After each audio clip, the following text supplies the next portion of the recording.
할렐루야. 크신 은혜가 오늘도 예배하시는 여러분들 중에 넘치기를 바랍니다. 요즘 파리 올림픽이 한참 진행 중이잖아요. 우리나라 선수들이 너무나 아주 좋은 결과들을 얻고 있어서 기분들 좋으시죠, 그죠? 양궁이라든지 사격이라든지 요즘 하도 이렇게 쏘고 이런 것을 잘해가지고 우리나라 사람들을 전투민족이라고 그렇게 부른다고 하더라고요. 하여간 너무나 좋은 성적들을 내고 있어서 갈 때는 우리가 제일 소규모로 선수단을 꾸려서 갔는데 결과는 아주 최대의 결과를 거두고 있다라는 이런 생각이 듭니다. 근데 이 파리 올림픽을 보면서 참 안타깝다 이런 생각을 많이 하게 됐습니다. 여러분 아시다시피 그 파리 올림픽의 개막식에 개막식 장면이라든지 이런데 우리 기독교를 막 조롱하는 그런 여러 장면들이 등장했죠. 최후의 만찬을 패러디해가지고 예수님의 자리에는 여자가 왕관을 쓴 모습으로 나와 있고, 그리고 제자들은 전부 트랜스젠더나 이런 사람들을 세워서 기독교의 그 성만찬을 조롱하는 듯한 이런 행위들을 사람들이 한 걸 봤습니다. 프랑스라고 하는 나라가 캐톨릭이 굉장히 중심에 있는 나라인 줄 알았는데 그게 아니구나라고 하는 것을 그냥 한눈에 보면서도 알 수가 있었고, 아주 정말 눈 뜨고 보기가 좀 쉽지 않은 그런 아주 음란하고 좀 지저분한 이런 행사들을 국제 행사에 내세우는 저 나라가 무슨 생각을 하고 있는가 이런 생각도 하게 된 것 같습니다. 그리고 이번에 그 파리 올림픽에서는 또 처음으로 우리가 들리는 보도들을 다 보셔서 아시겠지만 여자 권투 선수들이 여자 권투 대회에 나갔는데 남자가 여자로 몸을 바꾼 트랜스젠더가 이번에 여자 선수로, 그러니까 남자 XY 염색체를 가지고 있는 사람이지만은 몸을 하여간 여자로 바꾼 트랜스젠더인 사람이 이번에 여성 선수로 나오도록 허락이 됐다는 거예요. 그래서 결승전에서 이제 여자 선수랑 대결을 했는데 그 여자 선수가 43초인가 만에 기권을 해버렸대요. 한 번, 두 번 맞아보니까 죽을 것 같아서. 이게 뭘 말합니까? 남자하고 여자하고 다르다는 거잖아요, 그죠? 근데 사람들이 몸을 바꾸면 남자, 여자라는 게 바뀌는 줄로 알아요. 바뀌는 게 아니잖아요. 모양은 억지로 사람이 바꿔놨을지 모르지만 남자라고 하는 본질이 바뀌어 있지 않는데 그 사람이 몸을 겉모습을 바꿔가지고 여자라고 하는 그런 이제 그 정체성을 부여받았기 때문에 이번 올림픽부터 그들이 참가하는 것을 이제 뭐라고 해서는 안 된다. 그래서 들어오게 했는데 여자 선수가 실제로 주먹을 한번 맞아보더니 코가 다 부러질 것 같아가지고 경기를 할 수가 없다고 포기해 버렸단 말이죠. 주변에 다른 여성들이 누군가 저 여성 선수들이 저런 경기에 나가서 죽어야지 그칠 거냐, 이런 말도 안 되는 경기를 왜 하느냐라는 그런 이제 이야기들이 나오고 있습니다. 여러분, 우리가 지금 기도해야 될 때라는 사실을 기억해야 될 줄로 믿습니다. 이제 얼마나 세상이 부패하고 타락해 가는지 말도 못할 일들이 벌어지고 있는 것이죠. 우리나라 법원은 더 나아가서 얼마 전에 이야기 말씀드렸지만 청주법원인가 충주법원인가 잘 모르겠습니다만은 하여간 어느 법원에서 충청도 양반의 도장에서 그 법원의 판결을 내리기를 남자 여자로 아예 성도 바꾸지 않았는데 내가 속으로 난 여자라고 생각하면 그 사람이 겉모습이 남자인데도 불구하고 여자로서 자기가 여자라고 주장하니까 여자로 해주는 게 괜찮다라고 하는 판결을 내렸다고 말이죠. 우리나라 법원에서.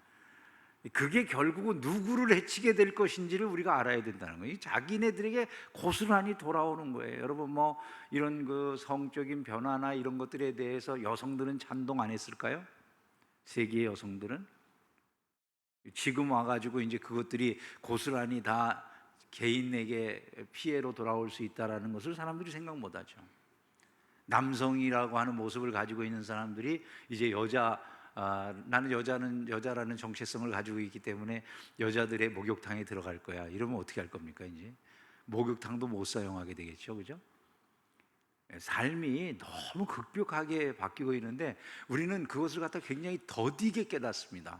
왜냐하면 내 주변에 다 와 있기 전에는 모르잖아요. 근데 내 주변에서 그런 일이 벌어지기 시작했을 때는 이미 다 끝난 거예요. 그죠? 멀리 있을 때부터 그거를 알고 이거 잘못된 거다, 이렇게 해서는 안 된다, 우리나라가 그리로 가면 안 돼, 이렇게 해야만 그게 안 가는 거거든요. 근데 그게 아니라 내 옆에 올 때까지 난 아무 상관없으니까 모르겠어, 그냥 어떻게 되든지 말든지, 결국 그게 내 옆에 왔을 때는요 다 바뀐 거예요. 그리고 그 다음에는 내가 그 피해를 고스란히 받을 수 있는 것이죠. 그러므로 지금 우리가 기도하고 정신을 차려야 될 때인 줄로 믿습니다. 이 토크빌이라고 하는 사람이 한 말인데요, 알렉시스 토크빌이라고 하는 사람이 자유는 도덕성 없이 세워질 수 없고 도덕성은 신앙 없이 세워질 수 없다, 이런 말을 했어요. 여러분, 사람들이 자유 좋다고 그러는데 도덕이 기초되지 않는 자유가 있다고 생각해 보세요. 그건 지옥일 것입니다. 도덕이 기초가 되어 있을 때 자유가 주어지는 것이 아름다운 거지, 도덕이 없는 자유가 주어지면 그게 지옥 아니겠습니까? 더군다나 신앙을 바탕으로 하지 않는 도덕은 없는 겁니다. 신앙이 없는 도덕이나 윤리가 어디 있겠습니까? 우리 기독교 신앙이라고 하는 게 무너진 유럽의 모습이 적골이 되는 거죠. 프랑스를 보면 하나도 안 부럽잖아요, 그죠? 더럽기만 하지. 그냥 길거리에 개똥이나 왔다 갔다 하고. 옛날 과거의 영화를 파먹고 살지는 모르지만 그 모습을 보면서 사람들이 옛날 걸 좋아할지 모르지만 파리 아파트 같은 데 한번 들어가 보면 그 좁은 엘리베이터를 누가 타고 싶습니까? 우리나라 같이 널찍한 엘리베이터 타고 싶지. 삶에 우리는 변화가는 이런 것들을 바라보면서 정말 부러워해야 될 게 뭔지를 생각해야 되는데요, 우리나라의 지금의 이 모습이 세계 제일이에요. 근데 이거를 놓치고 그들을 따라가려고 한다고요? 말도 안 되는 일이 아니겠습니까? 정신 차리고 우리의 것들을 지키는 은혜가 있기를 주의 이름으로 축원합니다. 토론토 대학의 교수였던 조던 피터슨은요, 지금 유럽은 위기다, 아니 서구 전체가 위기다, 기독교의 하나님 자리에 헤도니즘, 쾌락주의가 들어와 있기 때문이다 라고 얘기했어요. 기독교의 자리를 서구 사회가 대체해서 쾌락주의 집어넣으니까 지금 적골이 되는 것이죠. 우리는 정신 차리고 신앙을 지키는 일들을 해나가야 될 줄로 믿습니다. 우리 한 1분 정도만 이런 시대를 우리가 바라보면서, 이 깜깜한 시대에 하나님 우리를 빛으로 세우셨는데 우리도 빛을 잃어버리고 세상처럼 되는 일이 없도록 도와주시라고 잠깐 함께 기도하도록 하겠습니다. 귀하신 아버지 하나님, 은혜와 사랑을 참으로 감사드립니다. 주께서 우리를 이 세상에 빛으로 세우셨습니다. 하지만 아버지 하나님, 세상이 너무나 급격하게 변하며 우리도 어느 사이에 그 어둠의 영향을 받게 되지는 않는지 항상 우리 자신들을 조심하여 살피게 하시고, 하나님이 어둠의 세계 가운데 빛으로 소금으로 하나님의 영광을 드러내는 자들로, 우리 모두가 결코 변하지 않는 신앙인들로 세워져서 빛을 발하도록 인도하여 주시옵소서. 삶을 주께 의탁드립니다. 세계에서 일어나고 있는 이 급격한 변화의 물결 한가운데 우리라도 물들지 아니하고 깨어있도록 날마다 우리를 이끌어 주시기를 원합니다. 모든 영광과 찬양과 존귀를 주께 올리며 예수님의 이름으로 기도하옵나이다. 아멘. 우리가 지지난 시간부터 어둠의 시간을 넘어서 믿음의 사람들이라 하는 주제로 말씀을 나누고 있습니다. 오늘은 야곱의 삶을 우리가 생각해 보면서 은혜를 나누려고 하는데요, 야곱의 약복강 사건, 그러면 우리가 교회를 어느 정도 다녀보신 분들은 다 여러 번 설교를 들어서 아실 사건이라고 생각이 됩니다. 야곱은 약복강에서 하나님과 씨름을 했고 그 과정을 통해서 인생의 모든 문제들을 해결받는 것을 우리가 보게 되죠. 약복강 앞에서의 야곱의 삶이라고 하는 것은 진퇴양난의 상황이었음을 우리가 알고 있습니다. 이제 자기 외삼촌인 라반의 집에서 야곱은 많은 것을 벌었어요. 돈도 벌고 아내들도 얻고 자기 자신의 삶이 신상이 이제 편해지는 이런 삶을 살다가 이 외삼촌 라반이 가만히 보니까 자기의 재산은 느는 게 없는데 조카 이 야곱의 재산만 자꾸 늘어가고 야곱이 자기보다 더 부유해지는 것 같거든요. 이 외삼촌 라반이 꼭지가 돌아가지고 네가 뭔가 내 것을 도둑질해 가는 거 아니냐 이렇게 이제 의심하게 되니까 관계가 깨지면서 야곱이 더 이상 라반과 함께 있을 수 없는 상황이 되죠. 결국 라반과 나누어져서 자기 고향으로 이제 돌아가게 되는데, 돌아가는 길에 이제 자기 앞서서 메신저들을 보내요. 사자들을 보내가지고 지금 우리 형 에서가 어떻게 하고 있는지 가서 좀 살펴보고 오라고 보냈더니 메신저들이 돌아와서 해주는 얘기가 지금 에서가 당신이 돌아온다는 걸 알았는지 400명의 사병들을 이끌고 지금 당신을 마주하러 오고 있습니다. 이러고 이제 얘기해 주는 거예요. 그래서 400명이나 군대를 이끌고 자기에게 다가오고 있다, 그런 이야기를 알게 된 이 야곱은 어찌 해야 될지를 모르는 거죠. 그때 그 야곱의 마음을 7절에 이렇게 말씀을 했어요. 야곱이 심히 두렵고 답답하여, 이렇게 말합니다. 앞으로 나아갈 수도 없어요. 뒤로 돌아갈 수도 없어요. 이 진퇴양난이잖아요. 이런 상황이 깜깜한 거죠. 인생의 모든 것이 깜깜한, 어떻게 해야 될지 모르는 그런 암담한 저녁을 야곱이 맞이하고 있었음을 우리가 알 수가 있습니다. 그런 이것을 어떻게 뚫고 나아가서 결국 모든 문제를 해결하고 굳건하게 설 수 있게 되는가, 이거를 우리가 좀 살펴보려고 하는데요. 먼저 첫 번째로 그 야곱이 하는 일은요, 할 수 있는 인간적인 조치를 다 취해놔요. 할 수 있는 인간적인 조치를 다 취해놔요. 자기와 함께한 동행자와 양과 소와 낙타를 두 떼로 나누고 이르되 에서가 와서 한 떼를 치면 남은 한 떼는 피하리라 하고, 이렇게 뭔가 조치를 취해요. 인간적인 할 수 있는 조치들. 13절부터 23절에 보면 야곱이 거기에서 사람들을 이제 에서에게 보낼 사람들도 세 떼로 또 별도로 나눠 가지고 에서를 만나면은 이렇게 이야기해 주라는 거예요. 에서가 너희들과 만나게 되면 이 떼가 다 뭐냐, 어디 가는 사람들이냐, 너희는 누구냐라고 물어보게 되면 우리는 다 야곱이라고 하는 주인을 섬기고 있는 사람들인데 이거는 우리 야곱이 자신의 또 주인인 에서에게 보내는 선물들입니다, 예물들입니다. 그거를 이야기하고 뒤에 내가 이제 뒤에 따라온다는 얘기를 해줘라, 이렇게 말을 하는 거예요. 근데 한 무리가 지나가도록 한 무리에게만 그렇게 얘기를 하는 게 아니라 이 에서에게 줄 선물을 세 떼로 나눠가지고 한 떼가 지나가면서 에서를 만나가지고 그렇게 말하고, 두 번째 때에도 똑같이 에서를 만나면 그렇게 말하라고 그러고, 세 번째 때도 그렇게 하라고 그러는, 선물이 막 줄을 지어서 쫙 오도록 그렇게 하는 형식을 취해서 그 예물들로 형의 감정을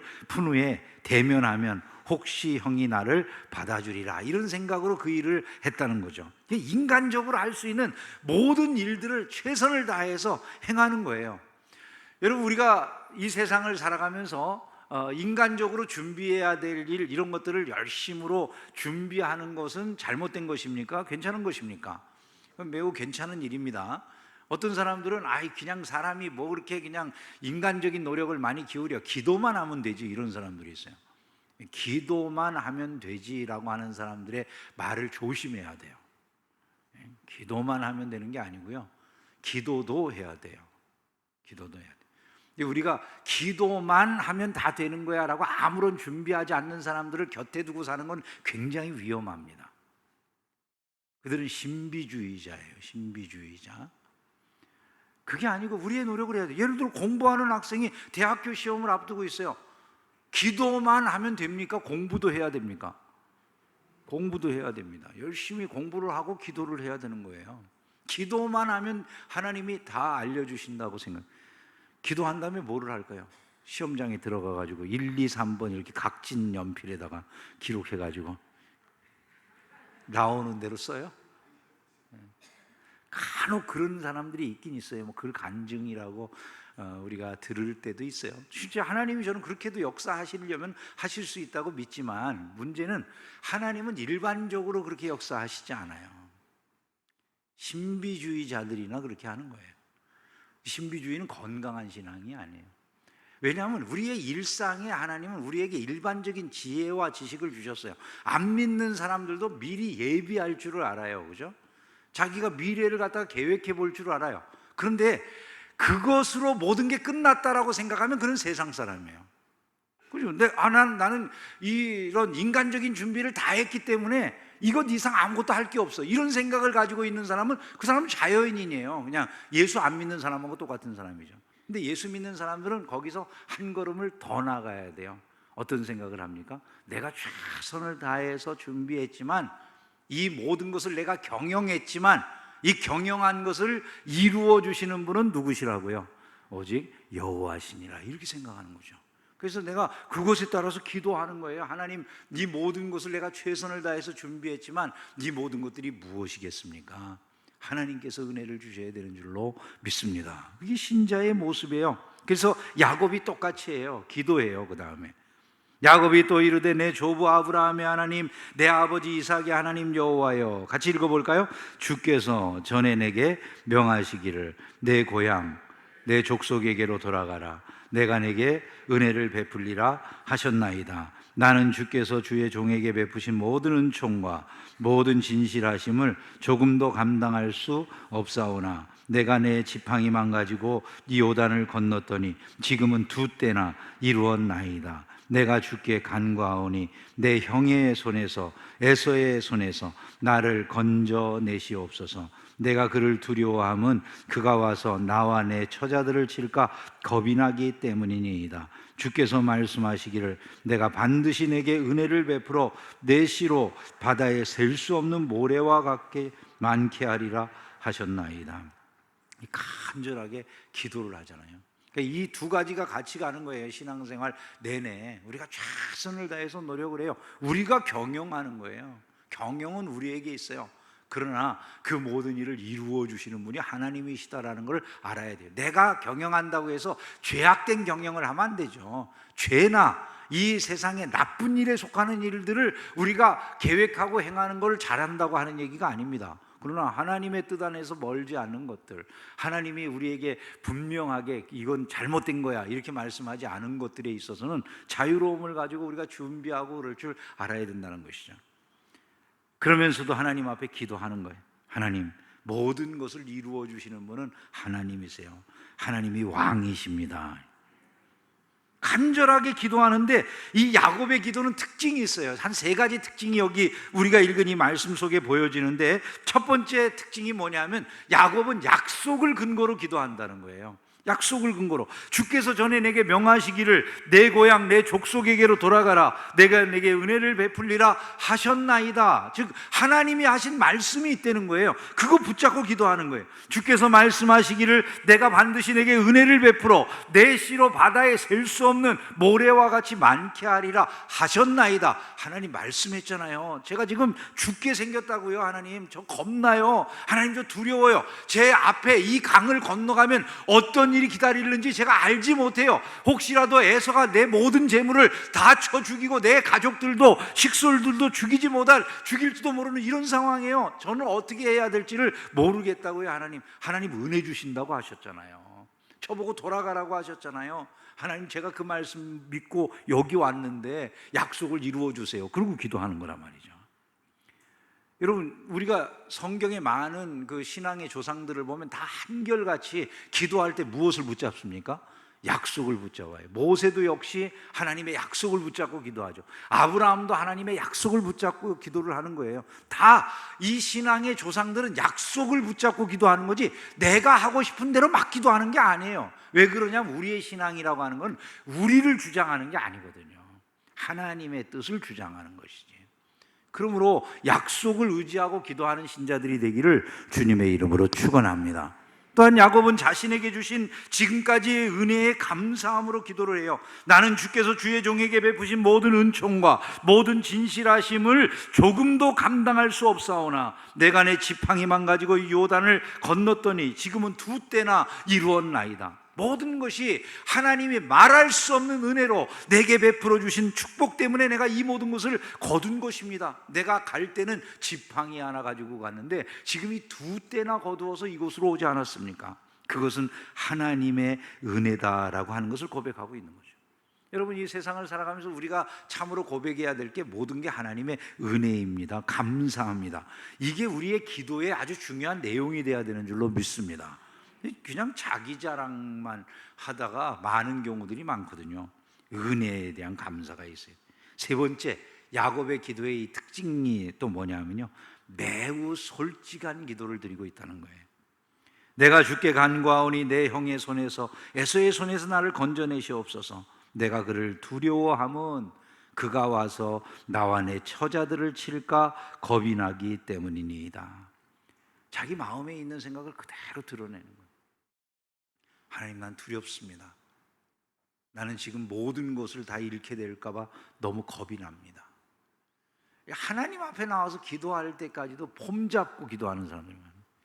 솔직한 마음을 아래에 있는 게 아니라 말이죠. 내 솔직한 마음을 아래에 있는 게 아니라 마음에는 의심천지고 온갖 잘못된 생각들이 가득한데 겉으로 기도할 때는 거룩하시고 인자하신 하나님 아버지, 속으로는 아무것도 안 되는데 뭐. 하나님이 우리 속을 모르실 거예요, 여러분. 너무나 웃기는 기도들이잖아요. 마음을 아시는 분이 들으실 때 얼마나 이게 자기 그 속으로 생각하는 거하고 입으로 하는 말이 다르면 얼마나 거북하시겠어요, 들으실 때. 그죠? 그냥 벌거벗은 자처럼 솔직해야 되는 거거든요. 물론 뭐 우리가 일반적인 대중 기도를 하는 거하고 개인 기도를 하는 건 좀 다를 수 있습니다. 대중 기도는 하나의 절차가 있고 우리가 구해야 될 순서라든지 이런 것들이 일반적으로 정해지기 마련이지만은 개인 기도에조차도 하나님 앞에 서가지고 말이죠, 뭘 그렇게 가릴 게 많이 있겠어요? 솔직하게, 하나님, 난 두려워요. 나는 의심이 있어요. 하나님, 내 마음은 온통 그냥 지옥 같아요. 하나님, 나는 우울해요. 이런 일들을 그냥 솔직하게, 하나님, 나는 이 앞에 놓여있는 일들이 너무나 걱정스러워요. 내 마음은 염려로 다 가득 어두워져 있어요. 이렇게 이야기를 해야 되는 것이지, 하나님 앞에 서서까지, 내가 하나님 앞에 개인적으로 서서까지 무슨 뭐 그럴듯한 폼 잡으면 폼이 드러납니까? 그런 것은 없다 그 말이죠. 그냥 야곱처럼 그렇게 솔직하게 가감 없이 하나님의 은혜 앞으로 나아갈 때 하나님께서 그에게 역사해 주신 것을 우리는 기억을 해야 된다는 거예요. 그렇게 야곱이 기도를 했습니다. 그리고 마지막으로 한 가지 더한 일이 있었어요. 이렇게 진퇴양난의 어려움 속에서 밤중에 그가 약복강변에 혼자 남아가지고 기도하면서 그가 마지막으로 했던 일이 뭡니까? 모두 다 내려놓는 거예요. 다 내려놓는. 자기 손을 다 떠나보내잖아요. 그죠? 전부 다 강 건너편으로 다 보내는데 모두 다 떠나보내고 혼자 남았어요. 밤중에. 인간적으로 해야 될 일 다 했어요. 이제 자기가 해야 될 모든 조치를 취해 놓은 다음에 기도합니다. 그리고 한 일은 다 이제 떠나보낸 거죠. 떠나보냈어요. 아무것도 손에 남은 게 없어요. 홀로 약복강에 남은 거예요. 여러분, 건너가야 되겠는데 에서가 지금까지 힘쓰고 애쓴 모든 것들을 한순간에 다 무너뜨릴 수 있는 힘을 가지고 건너편에서 기다리고 있는 거잖아요. 야곱은 지금 그 처분밖에 바라볼 곳이 없는 이런 한심한 그런 상황이 되었어요. 이제까지 그거 잡으려고 애써서 평생을 살아왔는데 그 잡은 것들이 한순간에 무너질 수 있다. 여러분, 이 순간 앞에 서 있으면 사람의 마음이 얼마나 두렵고 걱정이 많이 되겠습니까? 그죠? 근데 그거를 이제 자기가 어떻게 할 수 없으니까 다 내려놓아 버린 거예요. 손에 잡은 걸 다 내려놓고 하나님의 은혜를 구하는 가운데 어떤 역사가 일어납니까? 하나님이 그에게 나타나 주셨어요. 이게 은혜예요. 다 놓아버리고 기도하고 하나님의 은혜를 구하는데 나타난 일, 그게 뭐냐면 하나님이 그에게 나타나신 거예요. 야곱은 홀로 남았더니 어떤 사람이 날이 새도록 야곱과 씨름하다가, 이렇게 되어 있어요. 어떤 사람이 그에게 왔대요. 그 어떤 사람은 30절에 보면 누구로 되어 있습니까? 내가 하나님과 대면하여 보았으나 내 생명이 보존되었다. 거기에 하나님을 봤다 그러잖아요. 하나님. 즉 그 어떤 사람은 하나님이신 거죠. 자기가 자기 힘으로 모든 걸 붙잡으려고 했어요.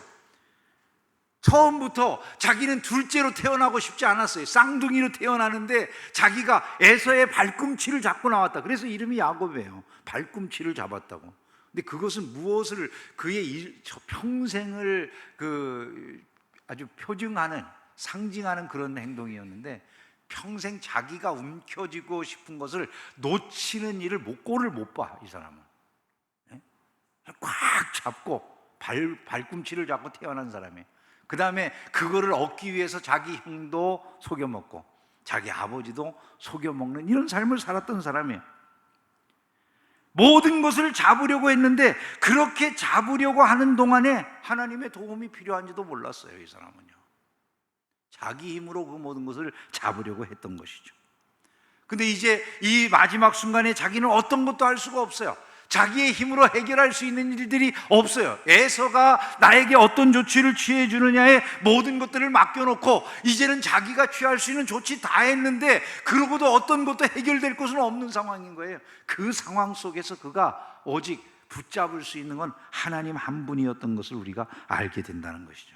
자기의 힘의 한계를 알고 약함을 인정하고 하나님 앞에 짐을 내려놓고 그분을 붙잡기 시작했을 때 거기에서부터 문제가 풀어지기 시작하는 것을 우리가 알 수가 있다는 것입니다. 하나님이 그에게 다가오셔서 그의 삶의 변화를 일으켜 주시잖아요.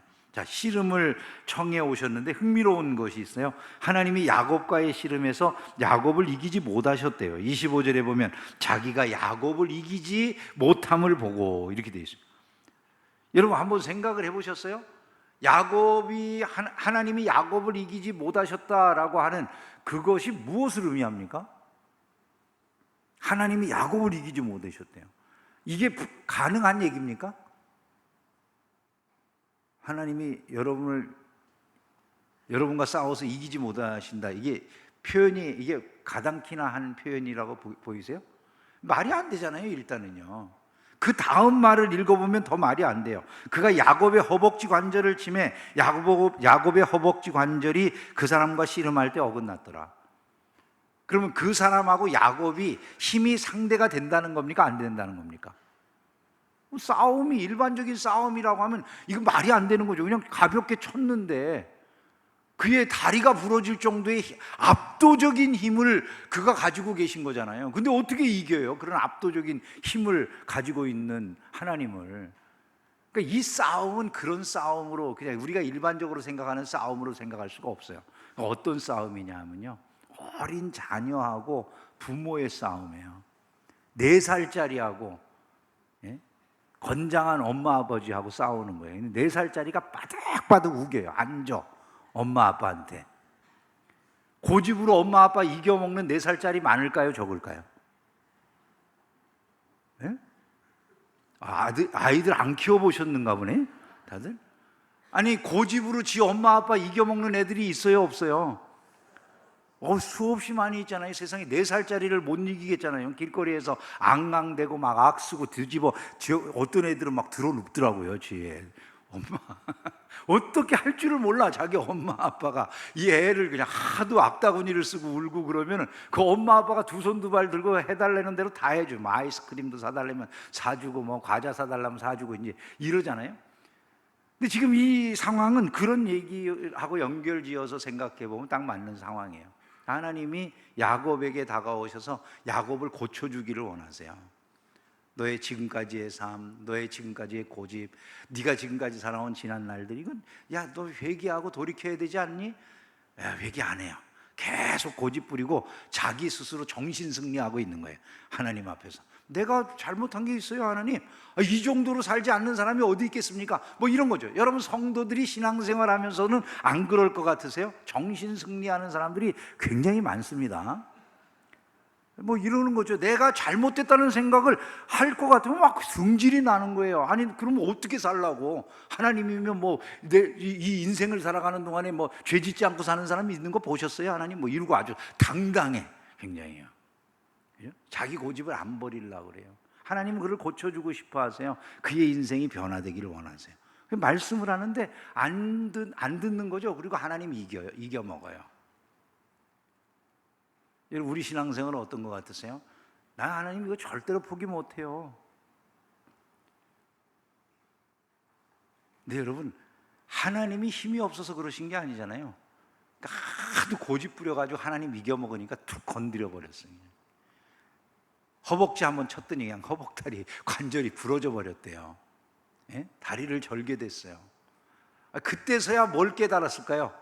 자, 어른한테 고집 부리면서 지 어머니 아버지 이겨먹던 녀석 한 대 매로 딱 때려줬어요. 진짜로 막.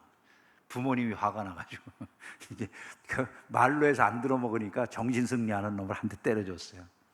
4살짜리가 반응이 어떨 것 같으세요, 여러분? 주저앉는 거죠. 그 다음에는 꼼짝 못한다는 걸 아는 거죠. 힘이 압도적이니까.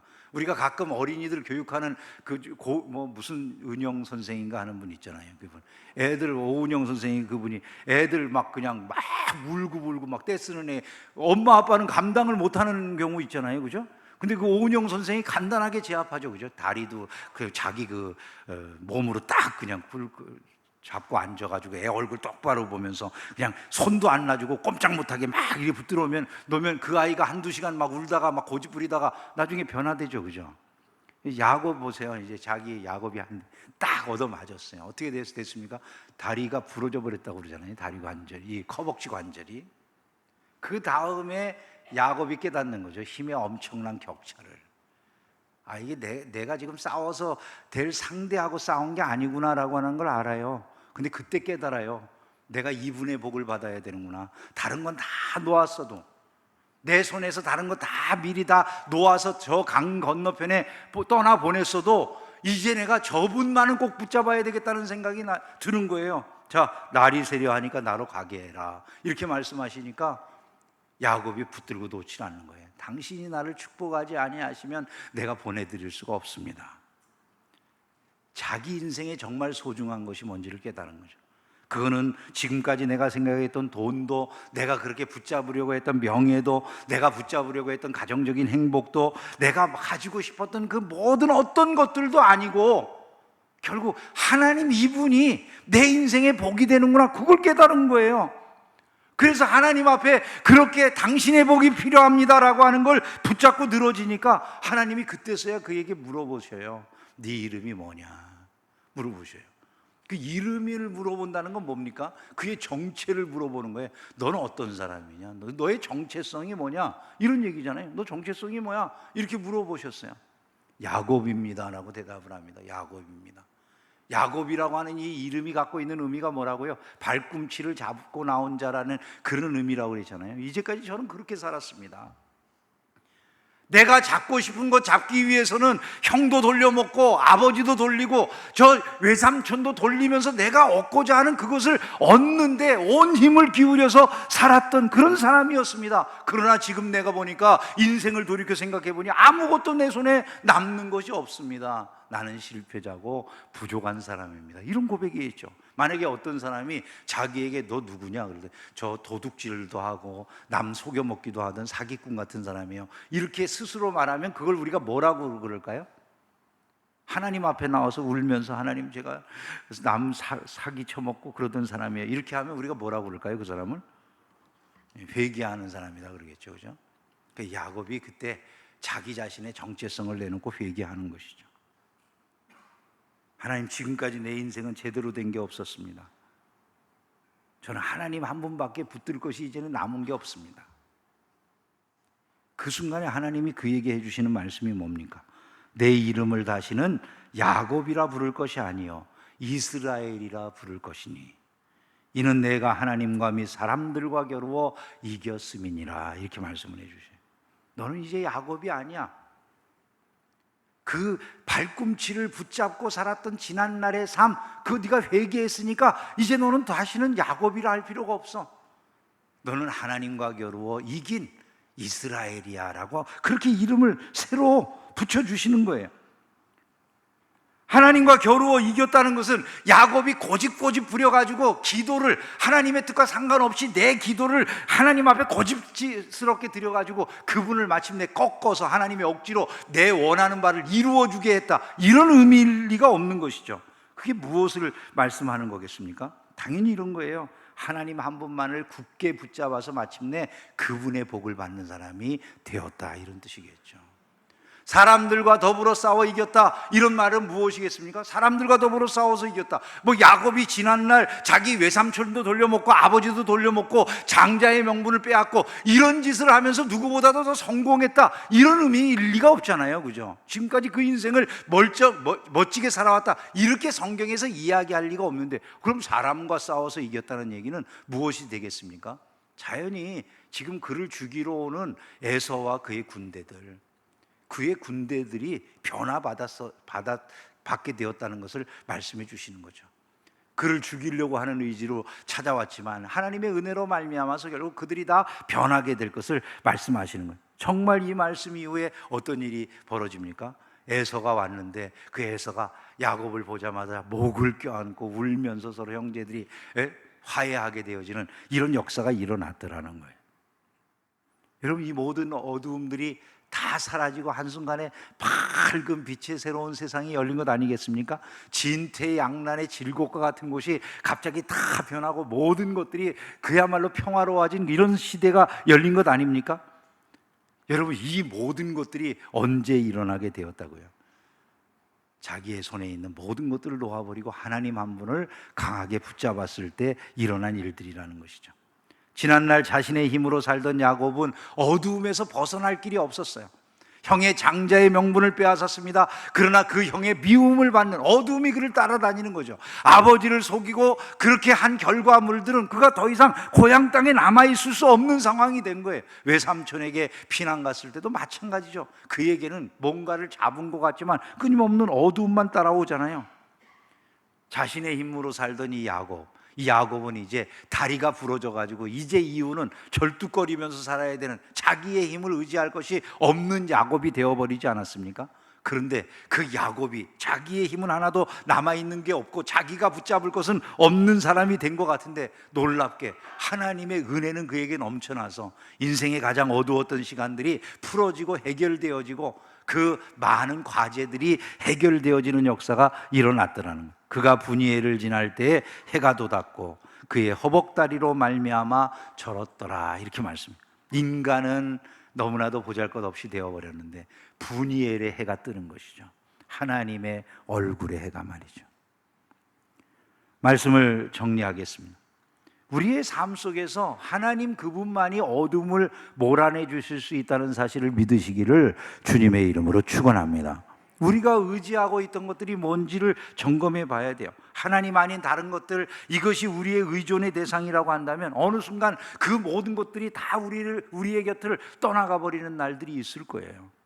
여러분, 그것은 누구나 다 마지막 순간에 맞이하게 될 그런 것이 될 것입니다. 그런데 모든 것들이 사라졌다고 할지라도 하나님을 굳건하게 붙잡고 있는 사람은 그 상황을 이겨낼 줄로 믿습니다. 매 순간 삶을 최선을 다해서 살아가며 기도하는 가운데 그것 속에서 하나님 그분이 모든 일을 이루신다는 걸 알고 빈손으로 하나님을 붙잡는 심령을 잊지 아니하는 그들 앞에 주님 어둠을 몰아내 주시고 가장 좋은 승리의 길을 열어주실 줄을 믿습니다. 그것이 바로 여러분의 삶이 되기를 주님의 이름으로 축원합니다.